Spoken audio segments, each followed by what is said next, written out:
if one of my clients wants to see my asshole, they can, right? Like, so I think that in terms of like sharing and being in the public eye, I'm willing to do that. I feel anxious doing it, right? Like, is this going to ruin my career? Am I going to fuck somebody up? Are my colleagues going to think I'm unprofessional? Like maybe. Is it a blackberry bush? Is it a bear? I don't know, right? But like, I'm still going to do the thing that's important to me. And for me, being able to talk about anxiety and this work and being like a product of evolution is deeply meaningful to me. Getting to normalize the human experience is really meaningful to me, right? And that's something that I get to do by doing it in a public way. Okay.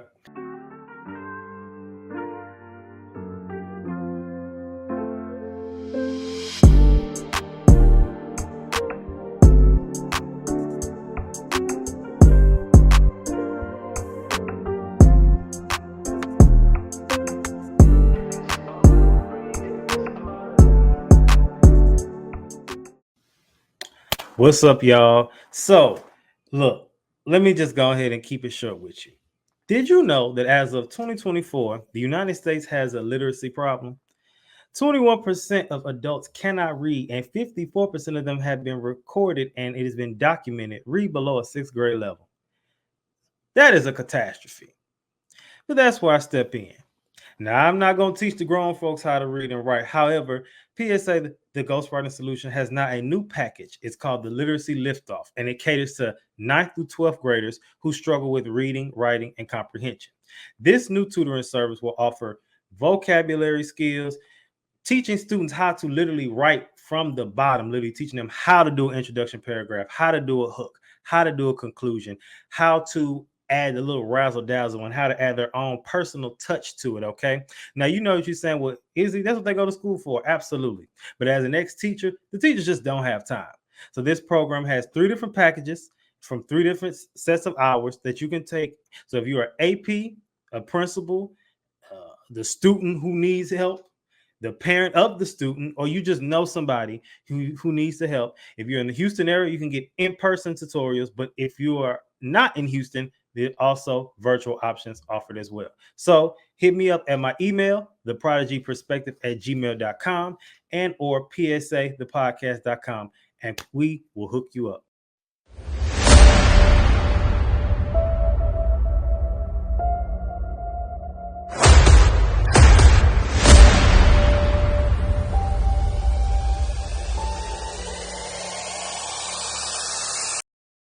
Okay.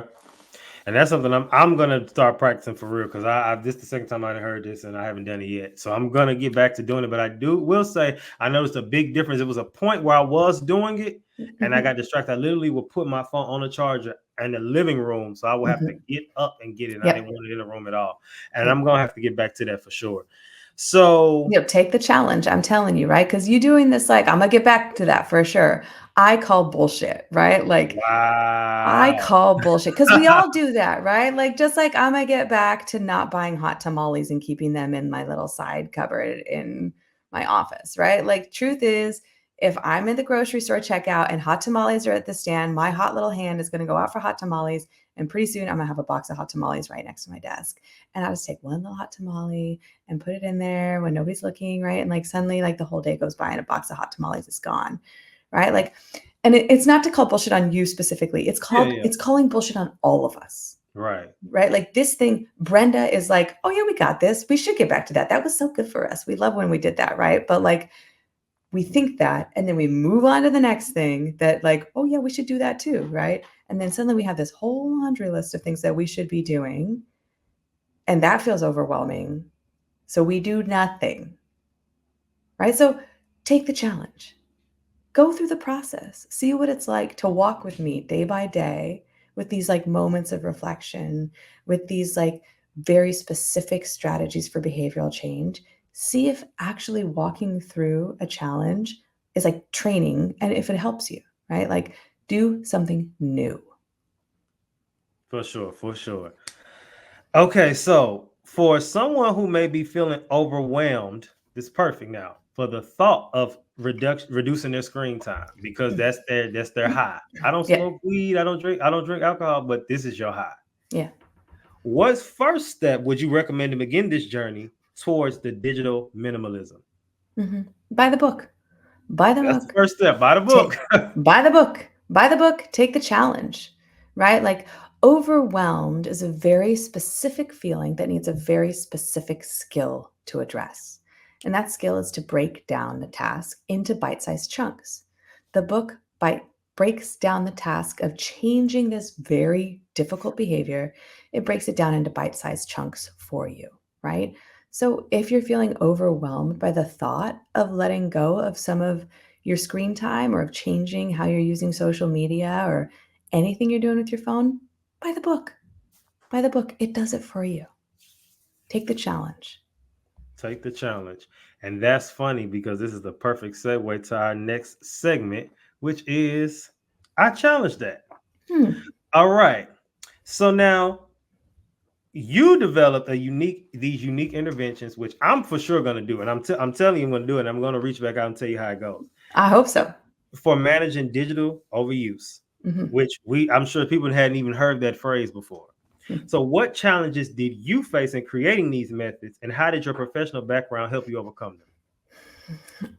One challenge I face was my mind's constant chatter about whether or not I am good enough to write a clinical book, right? And I overcame that by writing a clinical book that is designed to help people. And I still don't know if I'm good enough, but like, hot damn, it's out there. And Right. like, I'm getting good feedback about it. And like, the people who've done it say it works. And I've done it and I know it works. So simmer down, Brenda. Like, we're good for now. Like, thank you for the input, sister. Like, thank you so much. Right. That was a Brenda, challenge.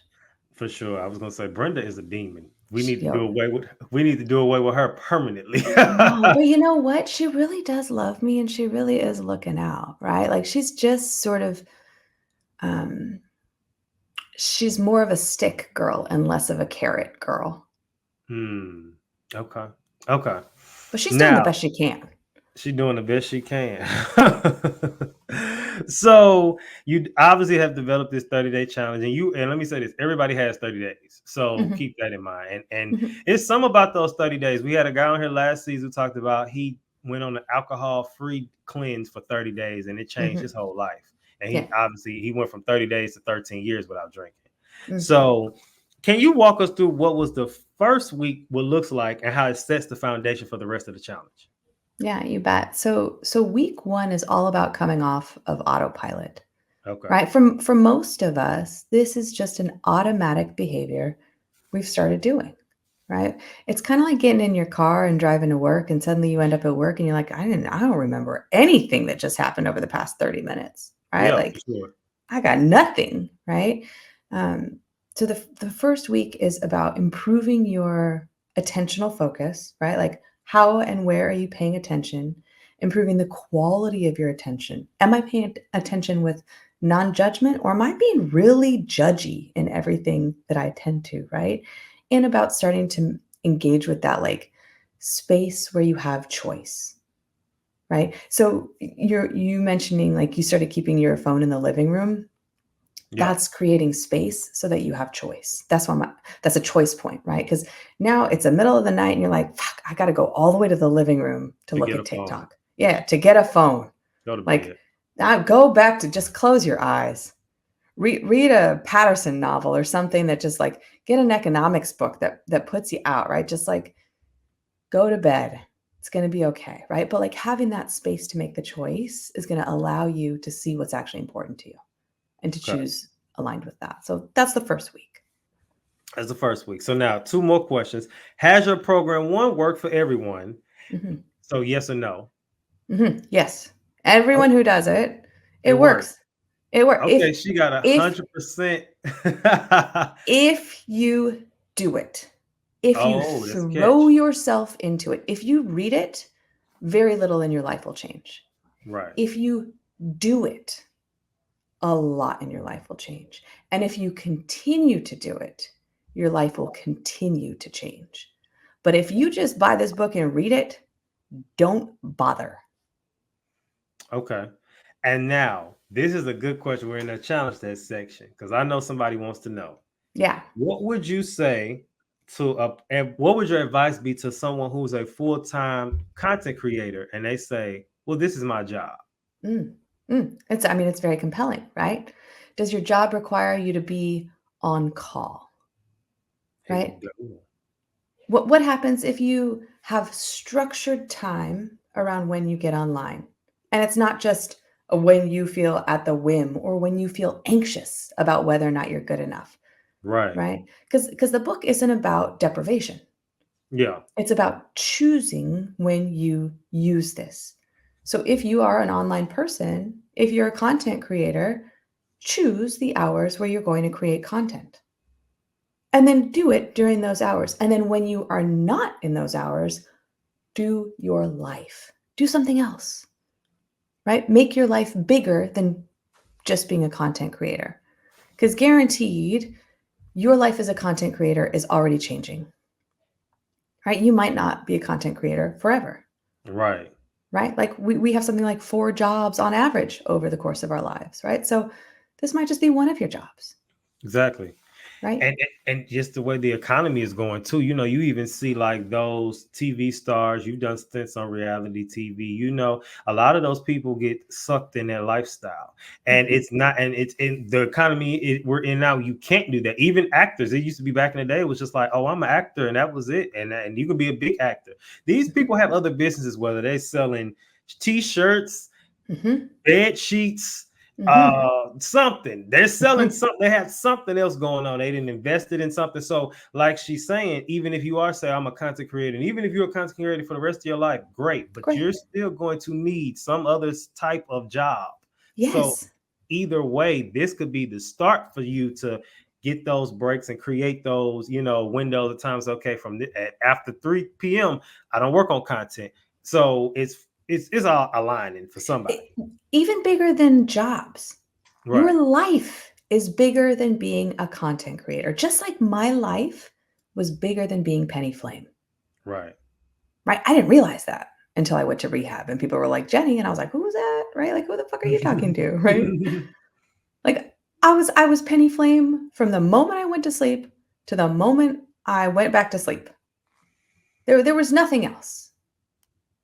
Right? But like that's a real small existence. You are more than a content creator, right? You be a content creator during X hours and be fucking good at it. And then when you're done with that, do the next thing and throw yourself into that, whether it's making hats or whether it's making sweatshirts or whether it's making memes or whether it's being a parent and hanging out with your kids or whether it's praying, right? Like whatever it is, throw yourself into it. Be present. Don't be one single narrative. So now next question. So you talked about your past, and we're happy to see you where you are today. And it shows again that resilience is a thing for those that don't know. Mm, Now let's flip it and let's talk about, because my target audience is young men. So mm. say they Love didn't you guys. say for instance they weren't in the industry, because I've Yeah. seen videos of Mm, several people that have actually gotten out of the industry, but say mm, they're more of the consumer. mhm, And we live in a society that makes it like, oh, why everyone needs to watch porn, we mhm. need to explore. What would you say to somebody? Because everyone's gonna say, it's some people I know personally who'll say, you know what, I'm gonna keep watching porn, I don't care. Sure. But what would be your advice to someone who has realized, because this can also be a part of digital overuse? Mhm, What would you say to somebody who has realized this is a hold on me? This mhm, is something I don't want to be bound by any longer. And as someone who's in that industry, what would be maybe some truths or just some advice to anybody who wants to say, I want to break this crazy addiction because I've then lost 4 hours of my day doing mhm. this? Yeah. Yeah, I mean, like, welcome to the club, you know what I mean? Like, this I work with a lot of men who are coming out of porn addiction or who are trying to build a sex life that extends beyond a screen, Right. right? And for a lot of us who get sucked into overconsumption of porn, we're looking for something, right? Like most of us are looking for some sort of connection, some sort of like erotic adventure, right? So like recommendation is, first of all, if you're really struggling, work with a therapist. Give me a shout, right? Like I'm licensed in multiple states. I have another clinician who's licensed in multiple states, right? Like we can help you out. And there's something that they're looking for. There's something you're looking for out there, right? Like if it is something fun and sexy and erotic, go find it in the real world. See what it's like out there, right? Like if you're looking to do some like weird kinky shit, go meet some people and do some weird kinky shit. Look, I love that for you. I love that for you, right? But like going back to porn to get that fix tells us that that's enough, right? But like we are not satiated by that, right? Like that's just a taste. It's enough to like quiet the urge to go out and connect, but it's not actually enough to satisfy you, right? Right. So like if that's what you want, let's make that. I do this with all of my people who come in and they're like, "Oh, I'm doing this and this and this. This is the only place I can like experience this." I'm like, "I fucking call bullshit." Like, what about we make a plan where you go out and experience this? You want to be cuckolded by your girlfriend, but like are afraid to ask? Like, let's see if she's into that and then let's do that, right? Like, let's do that, right? Like, let's let go of videos. Let's let go of that being the only place where you get this need met, right? Like, have a fun, crazy, sexy life. I love that for you. You're not going to get it watching all that porn. Okay. All right. So let's ask this. So the first thing I'm gonna ask is, so there's a scripture that I like, is Matthew 11:28 says, "Come to me, all who are weary and burdened, I will give you rest." And you can easily assume that digital overuse is the reason people don't have rest. Mm, But based on your 30-day challenge, the book you've written, the things you've seen, and even coming to conversation we already previously talked about with comparison, things like that, what other things do you think add to the theory that this person or these people can't find the rest that they're looking for? mm. Yeah, I think the reason that one of the reasons that we overuse media, one of the reasons that we are so easily drawn into our phones, aside from the like brilliant psychologists who made them super addictive, right? Like, Yeah. I think one of the reasons is this bigger culture narrative that says we have to always achieve, we have to do more, you have to be optimizing and productive all the time. There is this social expectation that you are always doing the most. Hmm. And for most of us, there's a pressure that starts to happen there. And so we actually think of our smartphone as rest, right? We're like, oh, I need to like unplug for a minute and like not think about anything. But Yeah. what we don't realize is that while we're doing that scroll, we're still stimulating our brains, right? Like it is still just pumping information and stimulation, like more and more content into your brain, right? So it is not restful, right? Like rest means nothing. We're going to like listen to the birds. That is a real peaceful thing to do. If you haven't listened to birds lately, right? Like go outside, just spend like 5 minutes and listen to them.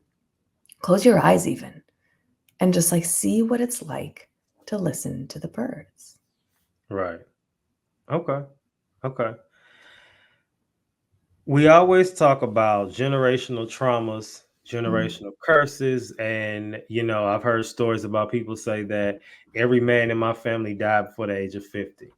mm, Everybody in my family struggles with is a sex addict, or man, mm, everybody in my family is the most common that we overlook is everybody in my family is a drunk. We make jokes about it, like, oh, I drink just like my dad, and your dad mhm, gets mad and punches people or falls out and all this other crazy stuff like Peter, our family guy, right?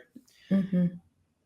Could it be that anxiety could be a generational curse as well? Anxiety is not a curse, right? Like anxiety is the thing that keeps us alive. Brenda has kept my ass alive. Brenda learned a lot of lessons when I was a little kid about how to survive my my family life, which was actually really, really tough. She learned that, like, you show up and you be perfect, and that's how you are loved. You show up and you be sexy and funny, and that's how you are loved. You don't talk about your feelings, and that's how you are loved, right? But, like, as an adult, I have feelings. I don't feel sexy. No, I breastfed 2 kids, you know what I mean? Like, I don't feel sexy anymore, right? Like, Mhm. not all the time anyway, occasionally, but, like, not as often as I did in my 20s, right? Like, and then there's that anxiety, right? So, like, anxiety isn't a generational curse, right? Like, the way we respond to anxiety might be the generational Yeah, curse. okay. The I way we yeah. fight against that might be the generational curse, Mhm. right? Like, I learned from my mother that drinking helps everything. Like, Mm. it helps socially. Oh, you feel awkward? Oh, just have a pop. Oh, you don't know how to, like, be in, like, this party setting? Just have a drink, right? Like, oh, wanna be cool? Have a party with margaritas at 16. That will help, right? Like, I learned a lot of very specific ways to deal with my uncertainty from my mom. Okay. And so, like, I think we all learn things from our parents, which isn't to say that, like, it's my mom's fault I had an alcohol use disorder. My mom definitely has an alcohol use disorder, right? Like, that checks out, right? But I watched her. I watched her and I learned stuff, right? I learned. So, like, as we're thinking about generations and the things that are passed down to us, I read once that um, you become your child's inner voice, Mm. right? So be mindful of the way that you speak to your children, right? So Brenda sounds a lot like my mother. She sounds a lot like my mom. There's little whiffs of my dad in there, but the parts of Brenda that are really difficult to be around for me, that sounds a lot like my mom, right? And Yeah. so that's what gets passed down. And we don't have to do that. Like, I can't get rid of Brenda, like I said earlier, but, like, you don't have to drink to feel comfortable at a party. You don't even have to feel comfortable at a party. It actually doesn't fucking matter what you feel like at the party. Just go to the party. See what happens. See if Yeah. feeling uncomfortable kills you, right? Like, Right. if you have, like, a lot of sadness when you see somebody in your family because you have some historical trauma with them, all right, like, what if we listen to that sadness? Like, does that sadness say we need to not see this person? Like, this person is not good for us. Okay, you can have that boundary. Babe, you can have boundaries, right? Like, you can listen to those emotions. You don't have to shut that out. Right. Okay. All right. Good stuff. Now, let's move to the next segment, which Mm, is the weekly sabbatical. And we're going to reminisce on some things here. So, mm. let's kind of look out through your careers. Through your career, you've appeared on shows like with Dr. Drew, Oprah. How have these experiences influenced your approach to mental health advocacy and shaped your views on public discussions about anxiety? Mm. I'm not averse to uh, saying what I think and sharing how I feel and being an emotional person in a public setting. Right? I think it can be tough for a lot of mental health professionals to put themselves out there because there is this narrative as a therapist that we should just be this blank slate. Like, we shouldn't disclose anything about ourselves. Our clients shouldn't know anything about us, right? Well, good fucking luck. Like, have you Googled me? Like, you're gonna know a lot. Like, if one of my clients wants to see my asshole, they can, right? Like, so I think that in terms of, like, sharing and being in the public eye, I'm willing to do that. I feel anxious doing it. Right? Like, is this gonna ruin my career? Am I gonna fuck somebody up? Are my colleagues gonna think I'm unprofessional? Like, y maybe. Is it a blackberry bush? Is it a bear? I don't know, right? But, like, I'm still gonna do the thing that's important to me. And for me, being able to talk about anxiety and this work and being, like, a a product of evolution is deeply meaningful to me. Getting to normalize the human experience is really meaningful to me, right? And that's something that I get to do by doing it in a public way. Okay. Now I like that because we got to talk about again about fear and fear of man. And earlier in my inspirations, I brought up again the reference we had a few weeks ago about Scarecrow and Batman and how he causes hallucinations, and these hallucinations will make you think it's a ocean, and really it's just a puddle. It's really not that deep. And we'll get in these predicaments like you've been in, and you'll say you have such a what's the word I'm looking for? A past, and you have an interesting past and a past that's most people don't have. But to take that past and to not be where you are today is just, once again, I feel like somebody needs to see this, because they need to see what it looks like on the other end. Because some people will say, "Oh, you'll never be able to do this. You did this. You'll never have this, and now you have such a great future, family, things. Let's just be 100 people killed for, and you have those things." And I think when it comes to digital overuse, we could limit it to social media. We could just lump it all together. People care too much about what people think about them. Have you ever struggled with what people think about you? Do you? And from what I've understand from what just listening, those battles will come, but you're just kind of like, you know what? I'm just gonna push through it anyway. But there are some people who just don't care at all. Like they literally, it's like somebody could shoot a rocket launcher at them, and they'll look around later on and see the remains of it to know that, oh, that somebody did that. I didn't even notice, because they really just don't care. So are you that person, or are you like the other side where it's like, I still care, but it's not gonna stop me? Which one are you? Yeah, I mean, I think that person you just described who genuinely doesn't care is probably like a psychopath, right? Like I think they're probably dead inside. And, but like I think if you're a human who has like evolved with other humans, you're going to care what other humans think of you. Right? So of course I care.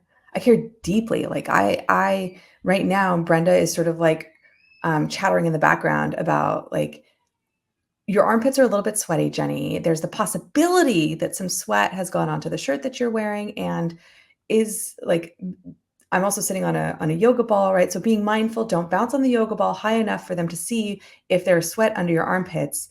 But like, I don't know, like, let's look, right? Like, I don't actually, is there sweat? Yeah, it looks like there's a little bit, that's my armpit, right? Like there it is. I don't know. I can't tell, right? But every single one of us cares. We are social creatures. We are designed to care.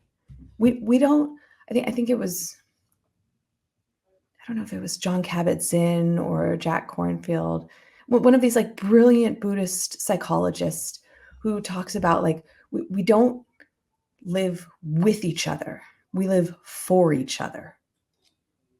That is human. That is the most human part of us that cares what other people think. I don't ever want that part of me to go away. Yeah, and I think it's interesting because I do believe in being unbothered for real. But then there are some people I do wonder. I'll say sometimes you care a little bit. You don't care about people's opinions, and that ain't for you. It goes wrong because if there's like, should you care about what people think about your outfit? No. You like it, then this is me. Live your life. Should you care about you having a past that's a little more interesting, or somebody might say, oh, they did this, I'm not listening to them? Honestly, no. But there are times when you should care when maybe somebody is saying, hey, and it's with love, not the passive aggressive way, but with love, it's kind of like, hey, your fly is open. I don't care. It's like, okay, you might shit a little bit because it's like you're a little exposed, just little things like that. I mean, like maybe if your dick is out, right? Like if you are walking around with your dick out, right? Like I don't know. Can you put your dick away, right? Unless you're on like a porn set, in which case, like, live your life, my friend, or you're at like a sex club. Go ahead, like, walk around with your dick out. But like, if you're like a playground, how about we put your dick away? I don't know. Like, let's put it away. But if your flies down, that I mean, it literally doesn't matter, right? Like, I think what you're touching on is this like judgment versus wise discernment. Hmm. Right? Like, do you care about people's judgment? Are you judging yourself? Right? Because that's one thing. But like, wise discernment is a totally different thing. There we go. Yeah. Right? Like, if my husband were to come to me and be like, Jen, babe, I love you. I loved your PSA podcast with Izzy. I thought it was brilliant. It might have been a little too much to start talking about walking around with your dick out. Like, maybe there's another way to say that, like, I think in terms of professionalism, like, I love this man and I trust his opinion of me and I value it, right? And like, he has been with me on this journey for so long that I'd be like, okay, like, yeah, like, let's take a beat and think about like, was there a better way to go about that conversation, right? Like, Right. that sort of like wise discernment. I would put some stock into that. But if he comes to me, if some like rando off of Right. who listens to this and is like, oh, she's so unprofessional, talk about walk around with your dick out, right? Like I'm okay, fucking I'm good, right? Like, do you know like how many dicks I've seen or like exist on this world? Like, there's like lots of them, right? Like I'm like I'm literally not averse to penises at all. I can say that. I'm not opposed to saying the word dick, dick, dick, dick, dick, dick, right? Like, literally doesn't matter, right? And so, like, if this is the thing that turns you off to me, you're probably not a good fit to be my client, which I'm That's okay. good. I'm good with that. That's a good filter for me, Yeah. right? Like, don't hit me up. I'm good, right? But like, if this is somebody that I care about, who I trust and I value their opinion. So back to that place where it's like judgment versus wise discernment, right? Like, And I like that. I like that actually. That's you giving me all the vocabulary and the terms to add. So I like I got you, boo. that. Now, could you share a couple of transformations that you've witnessed with individuals significantly improve their relationships and mental well-being through the program? Mm. So it's tough, right? Because the program is relatively new, Mm-hmm. right? And I ran a study on the program on the Lookup Challenge in 2021. I want to say 2021. And like I mentioned earlier, like 40% reduced screen time by over 50%. And all of the people who participated in it said that their life got bigger, that they came out knowing what their values were, that they were more mindful and attentive, like moment to moment. So I can't necessarily share personal stories from that, but what I can share is that at least one of the people who was part of that study have reached out and said how excited they are to buy the book to do the challenge again. So that tells me that one, um, it's doable, right? Like, I've not created something that is so difficult that you can't do it. Two, that it was uh, an important enough experience for this person to want to do it again. Right. And three, that you're going to need to practice these things regularly.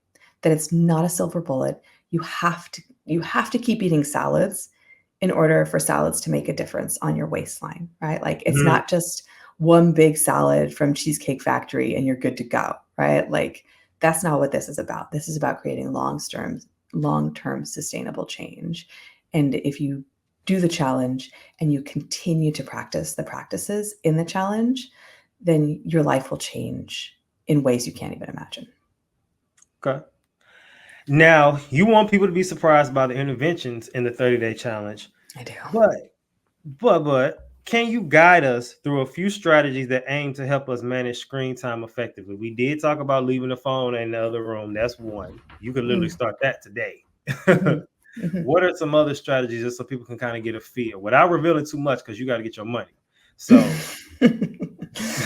It's not even that I gotta get my money, right? Like, I think what's tough about, like, revealing the strategies is sending the message that you can, like, cherry pluck a few strategies and, like, wash your hands and be good to go, right? Right.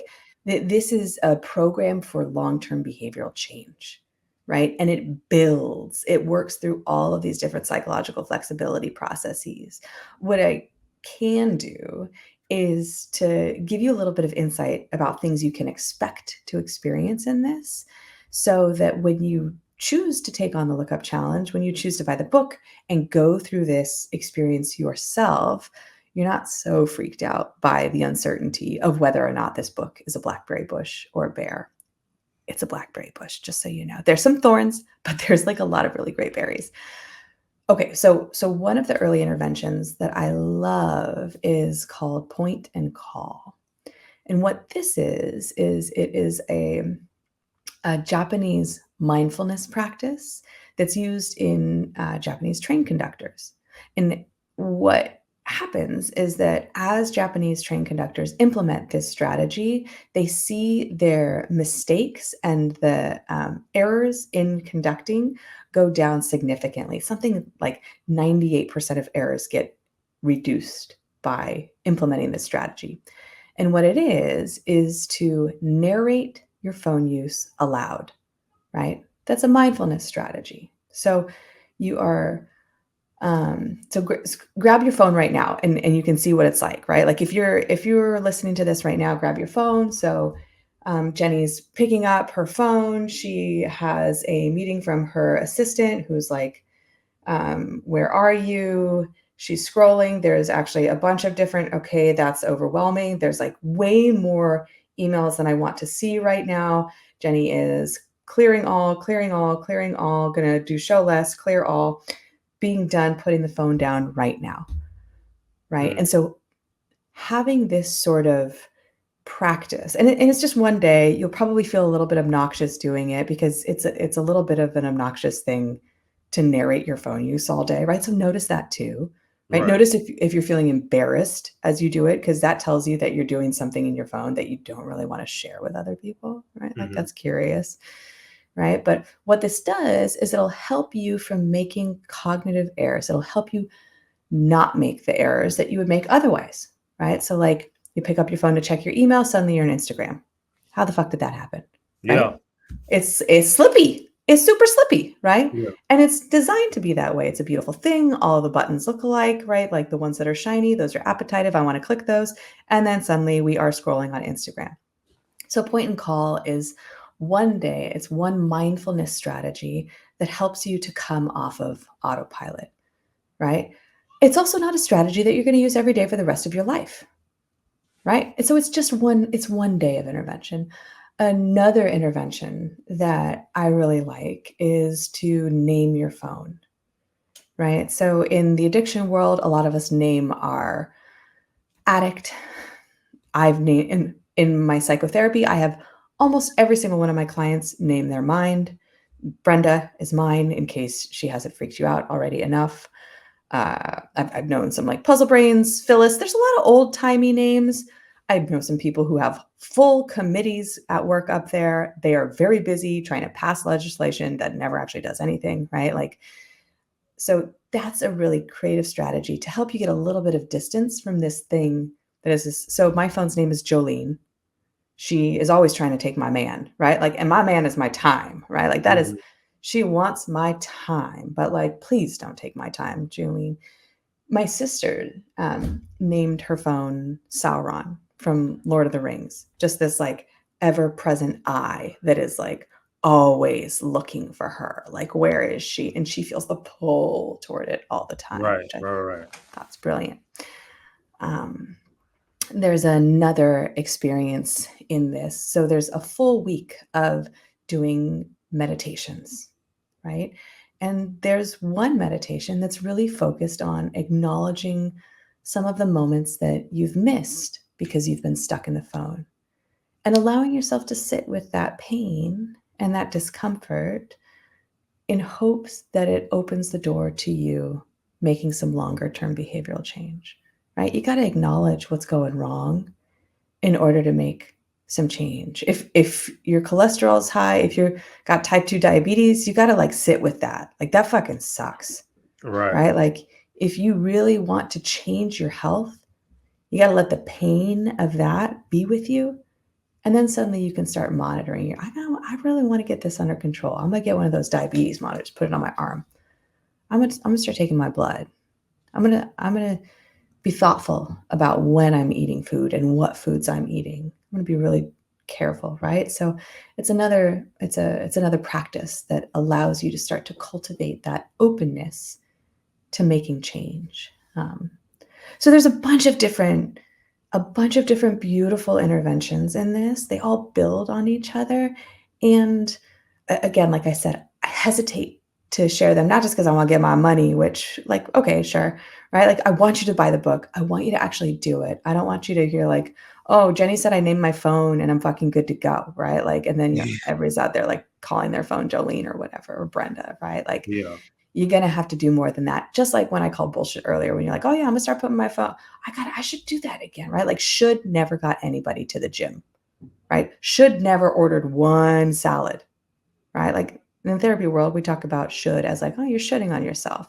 Like, should doesn't change anything. I'm going to changes things. That's language. That's active language. I should. That'll keep you stuck. I sure will keep you stuck. That's a Mm, good one.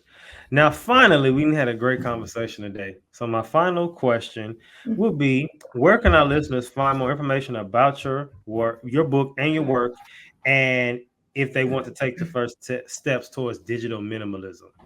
Yeah, you bet. So you can buy the book on Amazon. It's look up 30-Day Path to Digital Minimalism and Real Life Maximalism. You can also just type in, look up Jennie Ketcham-Crooks and bingo, bango, bongo. There it'll be. If you want to reach out to me, you can always hit me up on Instagram. I'm on there in very specific time slots and I will totally respond to you if I'm on that time spot and I see you on there, right? So my Instagram is Becoming Jennie. And if you are looking for a therapist in Washington, Montana, Oregon, or California, hit me up at my practice. I run the West Coast Anxiety Clinic, and that's just westcoastanxiety.com. And if you're in any of these other states, also hit me up because my clinical director is licensed in a bunch of different states too. So if you are anxious and wanting some help, holler. You're not alone. We got you. We can help you make your life big again. All right, so let's get to the final thing, which is for the audience. So, which question or challenge for the which of these strategies do you plan to incorporate moving forward towards to overcome anxiety? Now, as we talked about anxiety from the negative angle, now, and really even to overcome anxiety, like we've kind of said some things, it's kind of like you have to go towards whatever's making you anxious. Mm-hmm. So even that's a form of overcoming it from the negative angle, because you can't keep running from it. And that's something I think some of us really need to. We probably have heard it before, but we needed to use it as a form of like reassurance for that, so keep that structure going. So this has been a great episode, and because it's been so great, we had to split into two parts, which is great because I don't want people with my stuff to sit and try to digest everything. This is Sure. something we had to split into two parts because it was just too rich. So, is there anything else that you would like to add or say before we go today? Look, if you are wondering why you're so anxious, it's because you're a human. There ain't nothing wrong with you. If you're doing stuff that is not helping you live the life that you want because you're so anxious, you can make some changes. There are people that will help you. You don't have to live like that, right? Like, your life can be much bigger than your mind or your fear or your anxiety says it can be. Don't hesitate. Walk into it, walk through it. There's more. Okay. All right, y'all. That is it for today. Pete, thank you for coming. And this has been, like I said, the great two parts. And you have to tune in next week for the next part of the As the Man series. All right. So, as always, PSA signing out. Always remember, keep your head up like your neck hurts. Remember who you are. Make your mind up. Don't let it make you. And remember, and I mean it, I love us.